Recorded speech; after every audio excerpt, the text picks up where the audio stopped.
ಎಲ್ಲರಿಗೂ ವಂದನೆಗಳು. ತೀರ್ಥಸ್ನಾನದ ಪರ್ವಕಾಲದಲ್ಲಿ ನಾವಿದ್ದೇವೆ. 12 ವರ್ಷಕ್ಕೊಮ್ಮೆ ಬರುವಂತಹ ಕುಂಭಮೇಳ. ಆ ಕುಂಭಮೇಳದಲ್ಲೂ ಕೂಡ ಪ್ರಧಾನವಾದಂತಹ ಧ್ಯೇಯ, ಪ್ರಧಾನವಾದ ಉದ್ದೇಶ ಅಲ್ಲಿಗೆ ಹೋಗಿ ತೀರ್ಥಸ್ನಾನ ಮಾಡುವುದು. ಇದರ ಹೊರತಾಗಿ ಯಾವುದೇ ಸಂಕಲ್ಪಗಳು, ಯಾವುದೇ ಆಚರಣೆಗಳು ಅಲ್ಲಿ ನಮಗೆ ಕಾಣಲಿಕ್ಕೆ ಸಿಗುವುದಿಲ್ಲ. ಮಹತ್ವಪೂರ್ಣವಾದಂತಹ ಏಕೈಕ ಸಂಗತಿ ತೀರ್ಥಸ್ನಾನ. ಅತ್ಯಂತ ವಿಶೇಷವಾದಂತಹ ಒಂದು ಸಂಗತಿ. ಯಾಕೆ ಅಂತ ಕೇಳಿದರೆ, ಎಲ್ಲರಿಗೂ ಆಶ್ಚರ್ಯ, ಯಾವುದೇ ಮನೋರಂಜನೆಯ ಕಾರ್ಯಕ್ರಮಗಳಿಲ್ಲದೆ, ಯಾವುದೇ ಸಮಾರಂಭಗಳಿಲ್ಲದೆ, ಯಾವುದೇ ಆಘೋಷಗಳು, ಹಾಗೆಯೇ ಯಾವುದೇ ಕಾರ್ಯಕ್ರಮಗಳು ಇಲ್ಲದೆ ಕೇವಲ ಸ್ನಾನ ಮಾಡಿ ಪುನೀತರಾಗುವಂತಹ ಒಂದು ಅವಕಾಶಕ್ಕೆ ಕೋಟಿಗಟ್ಟಲೆ ಜನರು ಸೇರ್ತಾ ಇದ್ದಾರೆ ಅಂತ ಹೇಳಿದರೆ, ಸ್ನಾನಕ್ಕಿರುವಂತಹ ಮಹತ್ವ ಇನ್ನು ಯಾವುದಕ್ಕೂ ಕೂಡ ಇಲ್ಲ ಎನ್ನುವುದನ್ನು ನಾವು ಈ ಮೂಲಕ ತಿಳಿದುಕೊಳ್ಳಬಹುದು. ನಮ್ಮ ಹಿರಿಯರು ಸ್ನಾನಕ್ಕೆ ಅಷ್ಟು ಮಹತ್ವವನ್ನು ಕೊಟ್ಟಿದ್ದಾರೆ. ಕೇವಲ ಸ್ನಾನಕ್ಕೋಸ್ಕರ ಇವತ್ತು ಕೋಟಿಗಟ್ಟಲೆ ಒಂದು ಸ್ಥಳದಲ್ಲಿ ಸೇರ್ತಾ ಇದ್ದಾರೆ ಅಂತ ಹೇಳಿದರೆ, ಹಾಗಾದರೆ ಪರಂಪರಾಗತವಾಗಿ ಬಂದಂತಹ ಒಂದು ತೀರ್ಥಸ್ನಾನದ ಚೈತನ್ಯ ಅದು ಹೇಗೆ ಪ್ರವಹಿಸಿಕೊಂಡು ಬಂದಿದೆ ಅಂತ ನಾವು ತಿಳಿದುಕೊಳ್ಳಬಹುದು. ಪ್ರತಿ ಬಾರಿಯೂ ಜನಸಂಖ್ಯೆಯ ವಿಸ್ತಾರದಂತೆ ಅಲ್ಲಿಯೂ ಕೂಡ ತೀರ್ಥಸ್ನಾನವು ವಿಸ್ತಾರಗೊಳ್ಳುತ್ತಲೇ ಇದೆ. ಆ ವಿಚಾರವನ್ನು ಹಿಡಿದುಕೊಂಡು ಈಗಾಗಲೇ ಬೇಕಾದಷ್ಟು ಸಂಗತಿಗಳು ನಾವು ಕೇಳ್ತಾ ಇದ್ದೇವೆ.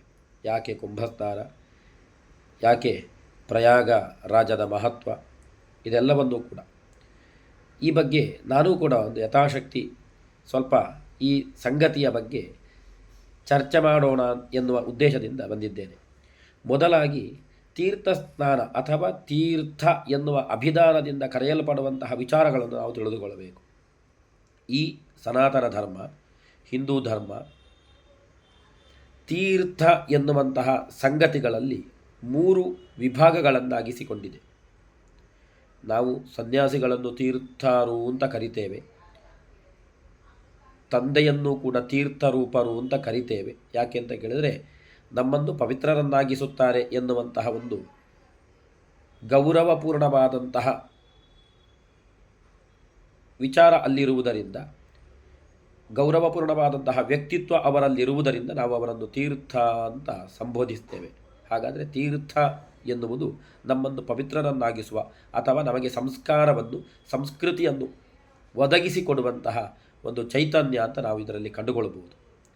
ಹಾಗಾದರೆ ಸ್ನಾನದಿಂದ ಇದೆಲ್ಲವೂ ಸಾಧ್ಯವಾಗುತ್ತದೋ ಅಂತ ಕೇಳಿದರೆ,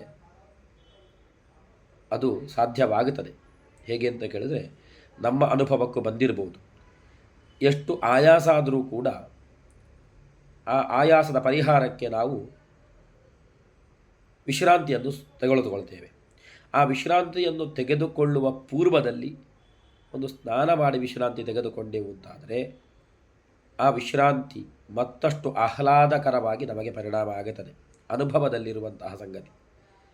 ಹೇಗೆ ಒಂದು ಸ್ನಾನ ದೇಹಕ್ಕೆ ಶುಚಿಯನ್ನು ಒದಗಿಸಿಕೊಡ್ತದೆ, ಅದೇ ಸ್ನಾನ ಪಾವಿತ್ರತೆಯಿಂದ ಕೂಡಿದಾಗ ಅದು ಮನಸ್ಸಿಗೂ ಕೂಡ ಶುಚಿಯನ್ನು ಒದಗಿಸಿಕೊಡುತ್ತದೆ. ಕೇವಲ ಭೌತಿಕವಾದಂತಹ ನೀರಿನಲ್ಲಿ ನಾವು ಸ್ನಾನ ಮಾಡುತ್ತೇವೆ ದಿನಾಲೂ ಬೆಳಗ್ಗೆ. ಆ ಸ್ನಾನ ಕೂಡ ಯಾವುದೇ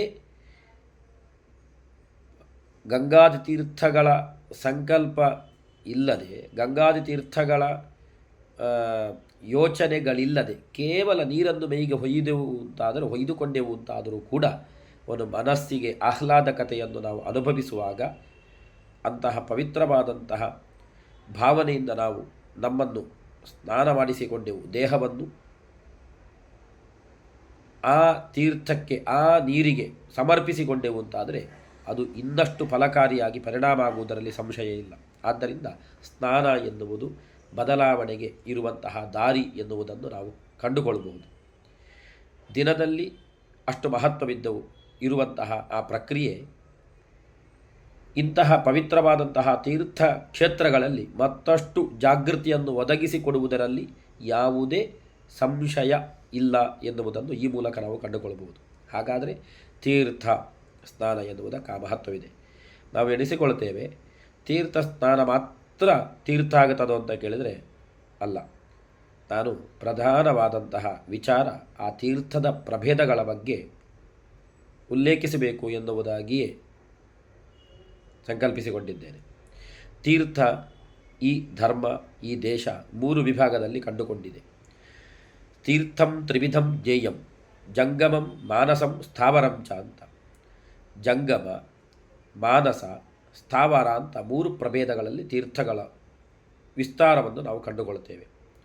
ಜಂಗಮ ತೀರ್ಥ, ಸ್ಥಾವರ ತೀರ್ಥ, ಮಾನಸ ತೀರ್ಥ ಅಂತ ಇದರ ಪರಿಕಲ್ಪನೆ. ಈಗಾಗಲೇ ನಮಗೆ ಇದರ ಅರ್ಥಾನುಸಂಧಾನ ಆಗಿರಬಹುದು. ಜಂಗಮ ತೀರ್ಥ ಅಂತ ನಾವು ಜಂಗಮರು ಅಂತ ಹೇಳ್ತೇವೆ. ಜಂಗಮರು ಅಂತ ಹೇಳಿದರೆ ಇತ್ತೀಚೆಗೆ ಅದು ಹಿಂದೂಗಳಲ್ಲಿ ಅಲ್ಲ ಎನ್ನುವಂತಹ ಒಂದು ಹಿಂದೂಗಳ ಪ್ರಭೇದ ಅಲ್ಲ, ನಾವು ಪ್ರತ್ಯೇಕತೆಯನ್ನು ಬಯಸ್ತೇವೆ ಅಂತ ಒಂದು ವಾದ ಶುರುವಾಗಿದೆ. ಆದರೆ ಆ ವಾದ ಎಷ್ಟು ಸಣ್ಣ ಮಾತ್ರದ್ದು ಎನ್ನುವುದನ್ನು ನಾವು ಇಲ್ಲಿ ಕಂಡುಕೊಳ್ಳಬಹುದು. ತೀರ್ಥಗಳಲ್ಲಿ ಮೊದಲ ತೀರ್ಥವೇ ಜಂಗಮ ತೀರ್ಥ ಅಂತ ಸನಾತನ ಧರ್ಮ ಮೊದಲು ಘೋಷಿಸಿತ್ತು.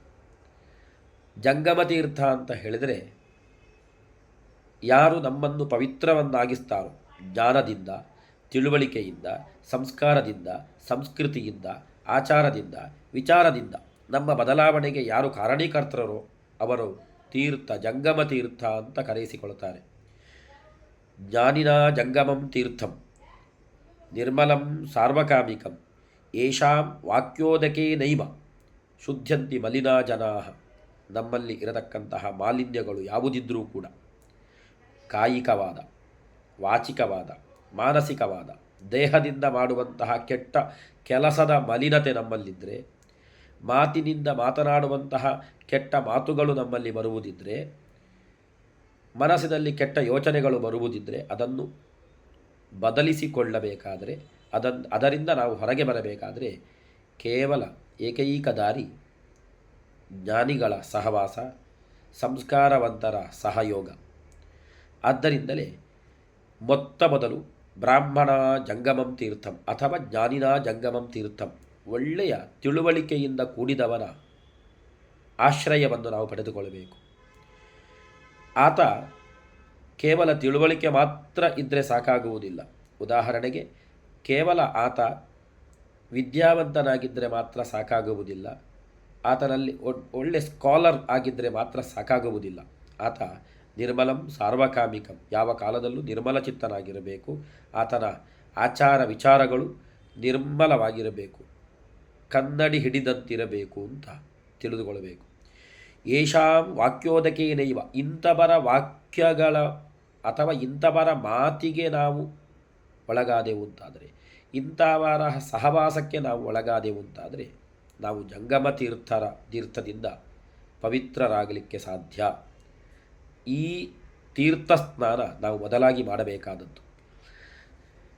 ಉದಾಹರಣೆಗೆ ಇವತ್ತು ನಾವು ಪ್ರಯಾಗರಾಜಕ್ಕೆ ಹೊರಟಿದ್ದೇವೆ ಅಂತಾದರೆ ಹೊರಡುವ ಮೊದಲು ನಾವು ಸ್ನಾನ ಮಾಡಬೇಕಾದದ್ದು ನಮ್ಮ ಮನೆಯ ತೀರ್ಥರೂಪರ, ಮಾತಾಪಿತೃಗಳ, ಗುರುಜನರ, ಮಹನೀಯರ ಉಪದೇಶಗಳಿಗೆ ನಮ್ಮನ್ನು ಸಮರ್ಪಿಸಿಕೊಂಡು ಅವರಿಗೆ ವಿಧೇಯರಾಗುತ್ತಾ ಆ ತೀರ್ಥಗಳಲ್ಲಿ ನಾವು ಮಿಂದೆದ್ದೆವು ಅಂತಾದರೆ ಪ್ರಯಾಗರಾಜಕ್ಕೆ ಹೋಗಿ ಮುಳುಗಿ ಸ್ನಾನ ಮಾಡಿದರೆ ಫಲ ಸಿಗಲಿಕ್ಕೆ ಸಾಧ್ಯ. ಈ ತೀರ್ಥವನ್ನು ತಿರಸ್ಕರಿಸಿ, ಈ ತೀರ್ಥದ ಯಾವುದೇ ಲವಲೇಶದ ಪರಿಜ್ಞಾನವಿಲ್ಲದೆ ಧಿಕ್ಕರಿಸಿ ನಾವು ಎಷ್ಟು ತೀರ್ಥ ಸ್ನಾನ ಮಾಡಿದರೂ ಸಾಕಾಗುವುದಿಲ್ಲ. ಆದ್ದರಿಂದ ನಮ್ಮ ದೇಶ, ನಮ್ಮ ಧರ್ಮ ಮೊದಲು ಮಹತ್ವ ಕೊಟ್ಟದ್ದು ಗುರು ಹಿರಿಯರ ಪಾದತೀರ್ಥಕ್ಕೆ ಅಥವಾ ಪಾದಾಶ್ರಯಕ್ಕೆ. ಆದ್ದರಿಂದ ಮೊದಲು ತೀರ್ಥ ಸ್ನಾನ ಮಾಡಬೇಕಾದದ್ದು ಅಲ್ಲಿ. ಇನ್ನು ಮಾನಸ ತೀರ್ಥ ಅಂತ ಎರಡನೆಯದ್ದು. ಈ ಗುರುಗಳ, ಈ ಹಿರಿಯರ ಆಶ್ರಯಕ್ಕೆ ಒಳಪಟ್ಟಂತಹ ನಾವು ನಮ್ಮನ್ನು ಕೂಡ ಪುನೀತರಾಗಿಸಿಕೊಳ್ಳಬೇಕು. ಆ ಪರಿಕಲ್ಪನೆಯಲ್ಲಿ ನಮ್ಮನ್ನು ನಾವು ಕಂಡುಕೊಳ್ಳಬೇಕು, ಆ ದಾರಿಯಲ್ಲಿ ನಾವು ಸಾಗಬೇಕು. ಆಗ ನಾವು ಕೂಡ ನಮ್ಮಲ್ಲಿ ತೀರ್ಥತ್ವ ಅಥವಾ ಪಾವಿತ್ರತೆ ಒದಗಿ ಬರ್ತದೆ. ಅದು ಯಾವ ರೀತಿಯಲ್ಲಿ ಜಗತ್ತಿಗೆ ಕಾಣಲ್ಪಡುತ್ತದೆ ಅಂತ ಕೇಳಿದರೆ, ಮಾನಸ ತೀರ್ಥ, ಮನಸ್ಸಿನ ಪ್ರಫುಲ್ಲತೆ ಅಥವಾ ಮನಸ್ಸಿನ ಒಳ್ಳೆಯ ಭಾವನೆ ಮೂಡುವ ಮೂಲಕ ಅದು ಸಮಾಜಕ್ಕೆ ಸಿಗುತ್ತದೆ. ಅದರಲ್ಲಿ ಮೊತ್ತ ಮೊದಲು ಸತ್ಯಂ ತೀರ್ಥಂ, ಕ್ಷಮಾ ತೀರ್ಥಂ, ತೀರ್ಥಂ ಇಂದ್ರಿಯ ನಿಗ್ರಹ, ಸರ್ವಭೂತ ದಯಾ ತೀರ್ಥಂ, ಸರ್ವತ್ರ ಆರ್ಜವಮೇವ ಚ, ದಾನಂ ತೀರ್ಥಂ, ದಮಸ್ತೀರ್ಥಂ, ಸಂತೋಷಸ್ತೀರ್ಥಮುಚ್ಯತೆ, ಬ್ರಹ್ಮಚರ್ಯಂ ಪರಂ ತೀರ್ಥಂ, ತೀರ್ಥಂ ಚ ಪ್ರಿಯವಾದಿತ, ಜ್ಞಾನತೀರ್ಥಂ ಧೃತಿಸ್ತೀರ್ಥಂ, ಪುಣ್ಯಂ ತೀರ್ಥಂ ಉದಾಹೃತಂ, ತೀರ್ಥಾನಾಂ ಅಪಿ ತತ್ತೀರ್ಥಂ ವಿಶುದ್ಧಿ ಮನಸಃ ಪುರ. ಮನಸ್ಸಿನಲ್ಲಿ ಶುದ್ಧಿಗೊಳ್ಳಬೇಕು ಅಂತಾದರೆ ಶುದ್ಧಿಗೊಂಡಂತಹ ಮನುಷ್ಯನ ವ್ಯವಸ್ಥೆ ಅಥವಾ ಆತನ ಪ್ರಕ್ರಿಯೆ ಯಾವ ರೀತಿಯಲ್ಲಿ ಕಾಣಲ್ಪಡುತ್ತದೆ ಅಂತ ಹೇಳಿದರೆ, ಇಷ್ಟು ತೀರ್ಥಗಳು ಆತನಲ್ಲಿ ಒದಗಿ ಬರುತ್ತದೆ. ನಾವು ಈ ಹಿಂದೆ ಜಂಗಮ ತೀರ್ಥದ ಒಂದು ಪರಿಕಲ್ಪನೆಯನ್ನು ಕಂಡೆವು. ಜಂಗಮರು ತಂದೆ ತಾಯಿಯಿಂದ ಹಿಡಿದು ಗುರು ಪರಂಪರೆಯವರನ್ನು ನಾವು ಕಂಡುಕೊಂಡೆವು ಅಂತಾದರೆ ಅವರಲ್ಲಿ ಈ ಗುಣಗಳಿರಬೇಕು. ಅದನ್ನು ನಾವು ರೂಢಿಸಿಕೊಳ್ಳಬೇಕು. ಆ ತೀರ್ಥ ಸ್ನಾನವನ್ನು ನಾವು ನಿತ್ಯವೂ ಕ್ಷಣ ಕ್ಷಣವೂ ಮಾಡಬೇಕು ಅಂತ ಹೇಳ್ತದೆ ಸನಾತನ ಧರ್ಮದ ಸಂದೇಶ. ಮೊದಲು ಸತ್ಯಂ, ಎರಡನೆಯದ್ದು ಕ್ಷಮ ತೀರ್ಥ, ಇಂದ್ರಿಯ ನಿಗ್ರಹ ಅದೊಂದು ತೀರ್ಥ, ಸರ್ವಭೂತ ದಯಾ ತೀರ್ಥ, ಎಲ್ಲರಲ್ಲೂ ಭೂತ ದಯಾಪರತೆ. ನಾವು ಇವತ್ತು ಪ್ರಯಾಗರಾಜದಲ್ಲಿ ಅದನ್ನು ಕಂಡುಕೊಳ್ಳಬಹುದು. ಕೋಟಿಗಟ್ಟಲೆ ದಿನಕ್ಕೆ ಕನಿಷ್ಠ ಪಕ್ಷ 1-1.5 ಕೋಟಿ ಜನಸಂಖ್ಯೆ ಸೇರುವಲ್ಲಿ ಎಲ್ಲಿಯೂ ದುರ್ಘಟನೆಗಳ ಸಂಭವ ಇಲ್ಲ. ಅಂತಹ ಸರ್ವಭೂತ ದಯಾಪರತೆ ನಾವು ಅಲ್ಲಿ ಗಮನಕ್ಕೆ ಬರ್ತದೆ ನಮಗೆ. ಈ ಮೊದಲೂ ಕೂಡ 20 ಕೋಟಿ ಜನಸಂಖ್ಯೆ ಇದಕ್ಕಿಂತ ಮೊದಲ ಕುಂಭಮೇಳದಲ್ಲಿ ಸೇರಿತ್ತು. ಅಲ್ಲಿಯೂ ಕೂಡ ಯಾವುದೇ ದುರ್ಘಟನೆಗಳು ನಡೆದ ಉಲ್ಲೇಖವಿಲ್ಲ. ಕುಂಭಮೇಳದಲ್ಲಿ ಅಂತಹ ಯಾವುದೇ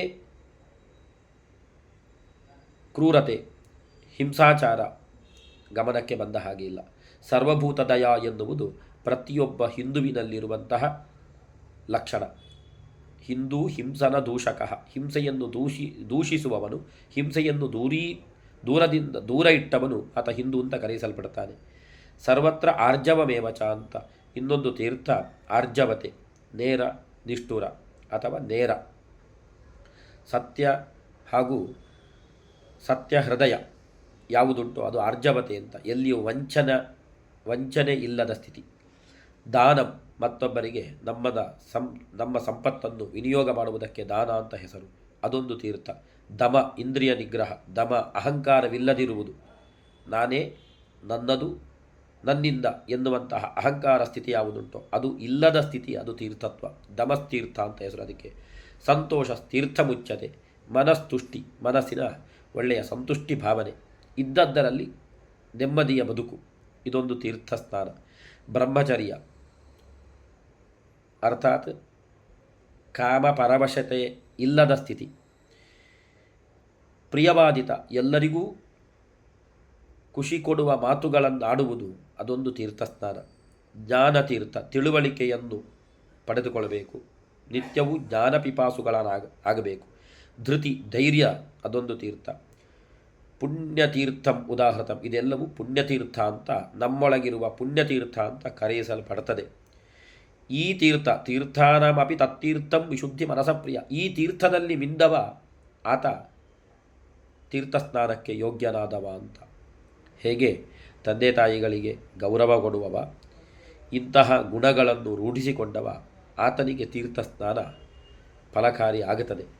ಆದ್ದರಿಂದ ಮೊದಲ ಹೆಜ್ಜೆ ಜಂಗಮ ತೀರ್ಥದಲ್ಲಿ ಮಿಂದು, ಎರಡನೆಯ ಹೆಜ್ಜೆ ಈ ಮಾನಸ ತೀರ್ಥದಲ್ಲಿ ಮಿಂದು, ಇನ್ನು ಮೂರನೆಯದಾಗಿ ನಾವು ಸ್ಥಾವರ ತೀರ್ಥಗಳನ್ನು ಕಂಡುಕೊಳ್ಳಬೇಕು.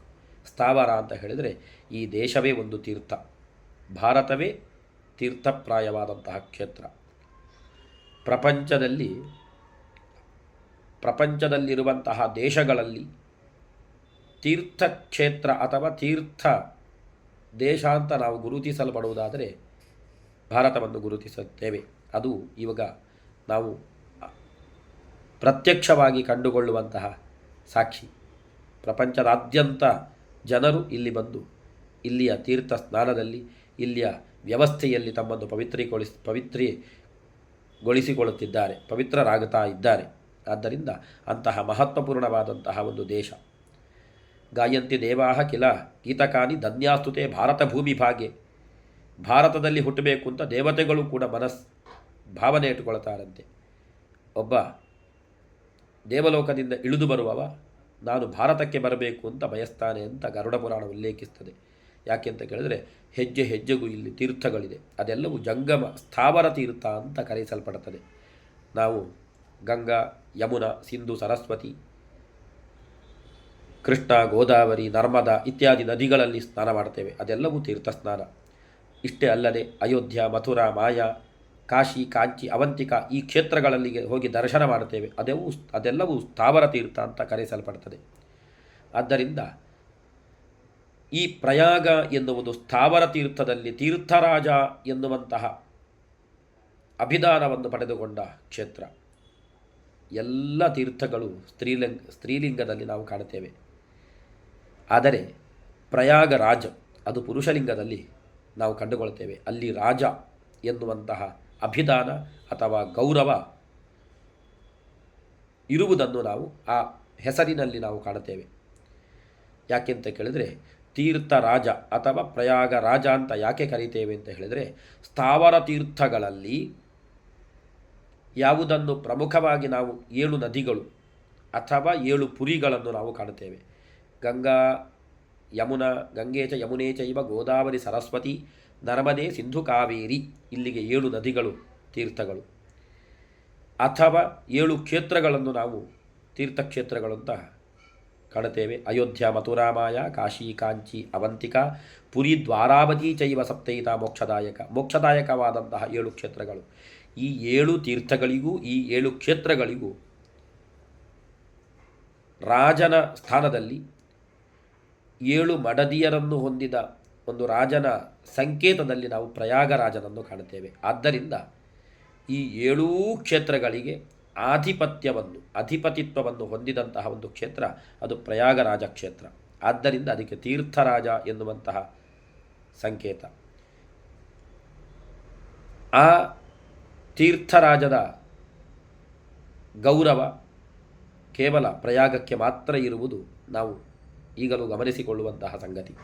ಆದ್ದರಿಂದ ಅಂತಹ ಸ್ಥಾವರ ತೀರ್ಥಗಳಲ್ಲಿಯೇ ಪ್ರಾಧಾನ್ಯತೆಯನ್ನು ಪಡೆದಂತಹ ಪ್ರಧಾನವಾದಂತಹ ಎಲ್ಲ ತೀರ್ಥ ಎನ್ನುವಂತಹ ಸ್ತ್ರೀ ಸಮೂಹಕ್ಕೆ ಒಂದು ಪುರುಷ ಸಂಕೇತವಾದಂತಹ ಪ್ರಯಾಗರಾಜ ಅದು ಸ್ಥಾವರ ತೀರ್ಥಗಳಲ್ಲಿಯೇ ಪ್ರಧಾನವಾದದ್ದು.